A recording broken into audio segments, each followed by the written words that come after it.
风采过后，马英九总统今日头一摆去甲县乡少拿村去看灾民，有灾民一看到总统，马上跪下来澄清，也有人讲总统太慢人去嘅。另外对少拿村古夜本屠杀慢顿嘅原因，係咪因為偷水崩山造成嘅？居民也要求政府調查清楚，本人呢一個交代。大家表達我們的一個歉意。 立鞠躬10秒鐘。行禮非是禮，在後嘅第12日，總統馬英九重新來到受災青鳥上街少拿村看災民。總統認識聽說委託任期內重建少拿村。我還在這裡，在莊嚴地向各位承諾，我一定做到。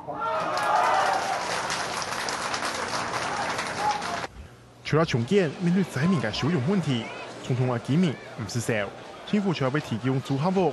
另外還會補助租屋嘅錢6000塊到1萬塊來調政策。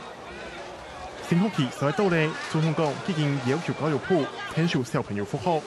高雄縣長楊秋興咪講，8月30日聽說會照期開學，但是現場還有居民認為政府救災太慢，政府係負責。行政一定愛落大好嘛。另外馬總統就選到少拿村年紀，點向祭拜受難者嘅細節，未讀到災民嘅心情。 甚至有人跪落來，希望政府設天數給人。高雄市政府都沒有能力，我們一直呼求他們，他們就沒有能力。不要跪了，為什麼要跪？不用跪，不要跪，不要跪，好講就好哈。不要跪，不要跪。你收下。等等，你們講完了，你等一下哈，讓總統先。會長不要。最禮拜內設將同甲線鄉少拿村美拍，湊成愛500個人試拍嘅背劇。 居民認為係之前處理處為咗對拍位引水崩山造成嘅，希望監察院實調查清楚。總統馬英九講已經同縣長黃建先聯絡咧，請監察院開始調查，切對愛查清楚責任嘅歸屬。